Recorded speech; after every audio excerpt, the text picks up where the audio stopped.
มื้อนี้ก็มา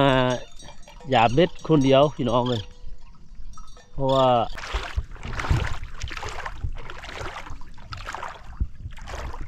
ตามหลังเรียนเลยพี่น้องเอ้ยโอ้ตัวนี้ตัวใหญ่อุ๊นี่เราพี่น้องเลยสำหรับป่ายามตอดเช้านี่ยามเมื่อคืนนี่ก็ได้อยู่ประมาณซ้ำๆนี้แล้วพี่น้องเลยไป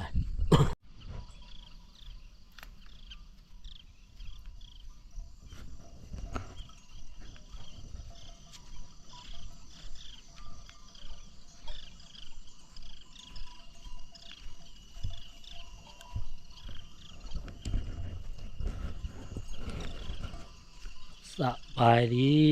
และสวัสดีFC ทุกท่านเนาะทางภายในและต่างประเทศยินดีต้อนรับเข้าสู่ซ่องว่าวกองสายซาแนลพี่น้องมื้อนี้เฮากับสิพาท่านผู้ชมเลาะเบิ่งบรรยากาศยามเช้าออกมายามเฮ็ดยามมองพี่น้องเลยเพราะว่าโดนละเฮาบ่ได้ออกมาพาท่านผู้ชมหาใส่เบ็ดใส่มองหรือว่ายาเบ็ดยามองพี่น้องเลยเพราะว่าเฮาคาเบียกพี่น้องเลยเนาะก็มื้อนี้ก็พาท่านผู้ชมออกมายามเบ็ดยามองตอนเช้าๆพี่น้องพาท่านผู้ชมชมบรรยากาศในยามเช้าของอ่างน้ำเทินซองเมืองนากายแขวงขมวนพี่น้องเลยก็บ่อนเฮาเคยมาหาอยู่หากินตามเคยพี่น้องเลยเนาะนี่บรรยากาศยามเช้างัวควายพี่น้องเอ้ยนกฮ้องเยียบๆนี่บ่ฮู้ว่านกหยังเนาะอันนี้น่าจะแม่นมาแต่ทะเลต่างประเทศพี่น้องเลยเพราะว่าหากระเห็นนี่หลายเลยตอนเช้ามันแซวกินแมงไม้พี่น้องเลย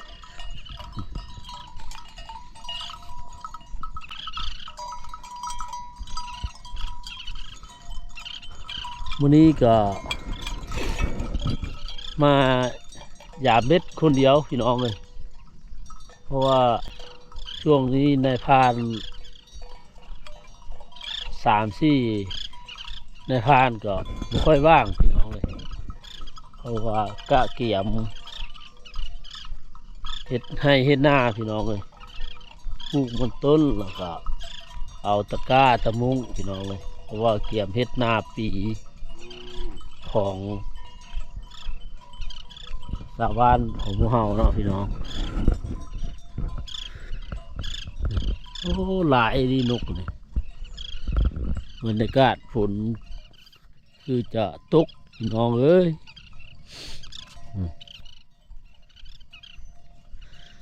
น้ำก็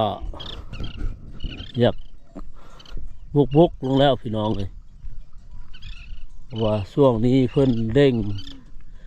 ผลิตกระแสไฟเพิ่นป้อยน้ำก็เลยบุกลงหลายแล้ว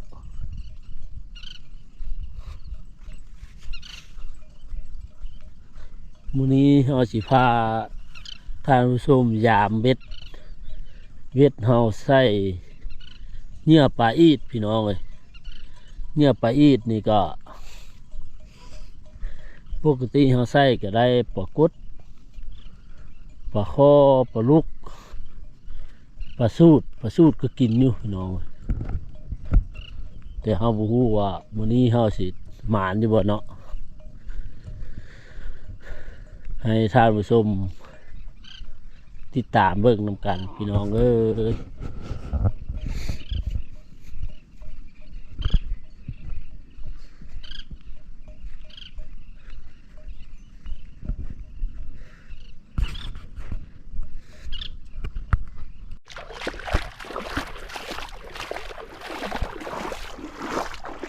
ทางแรก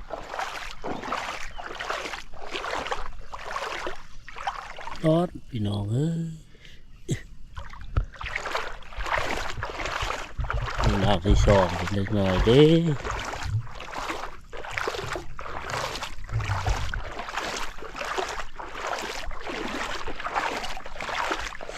ดังที่สอง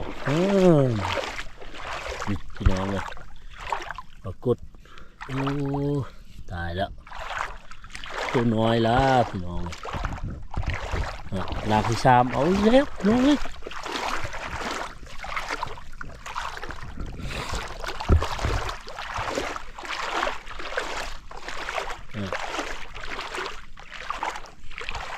ดังที่สามติดดังที่สี่อีก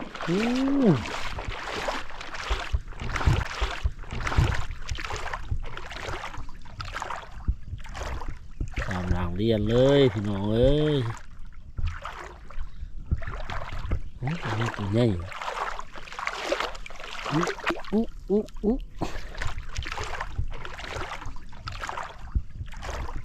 ตามหลังเรียนเลยพี่น้องเอ้ย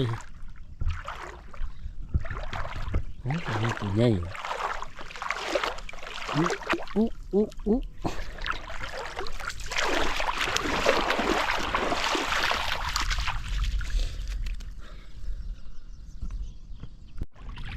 ปลากินเลือดปลาเบียดนั่น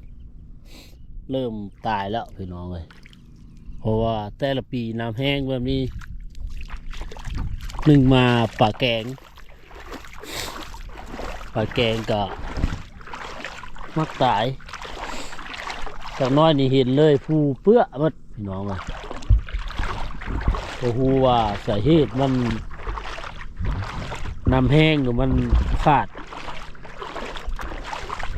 ออกซิเจนบ่หรือว่ามันตั้งเป็นน้ำฤดูกาลมันบ่พี่น้องเลย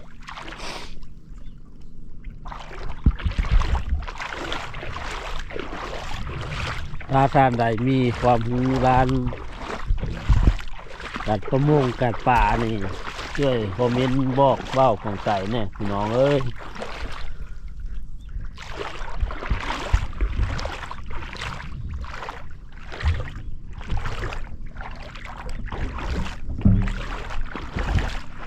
ไม้แล้วหัวไม่ใหญ่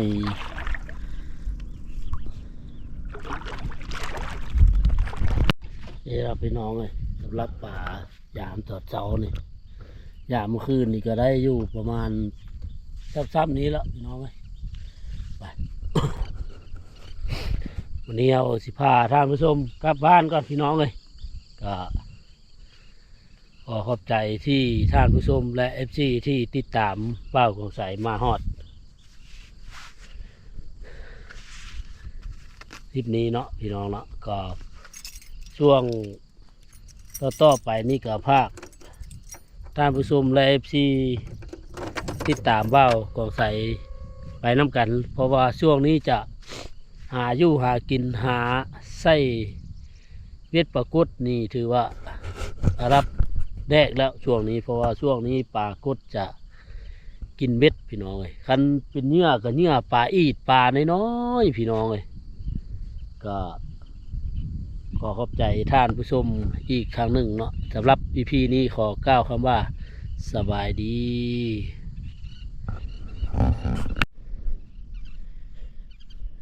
แล้วยามเบ็ดแล้วพี่น้องเลยเหตุที่เขาเอาป่าห้อยใช้เบ็ดตัวนี้เขาลืมคล้องพี่น้องเอ้ยลืมคล้องแต่ขมานอยู่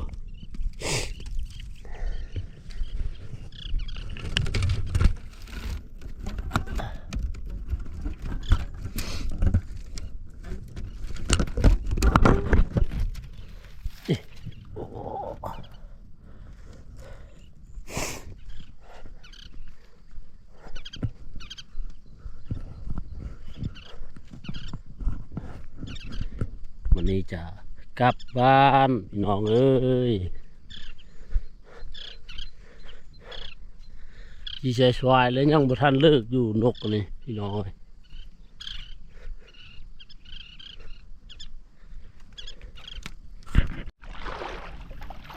ตัวใหญ่มาแล้ว เป็นไงมาแล้ว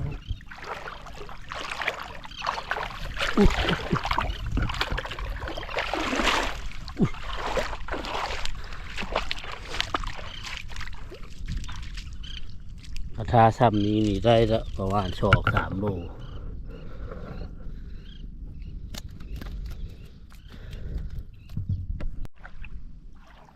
ตาเว้นกำลังขึ้นพี่น้อง5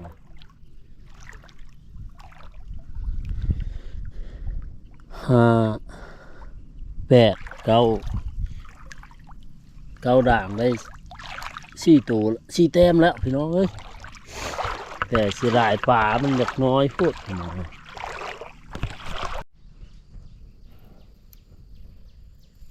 โอ้โหโอ้โหบกใหญ่เลยพี่น้องเอ้ย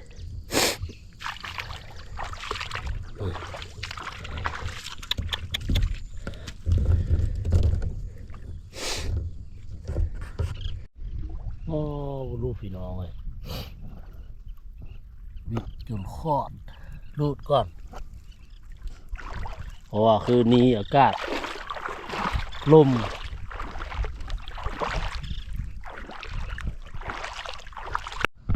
มาอีกแล้ว2 ด่างเรียนเลยนี่ปรากฏพี่น้องเอ้ย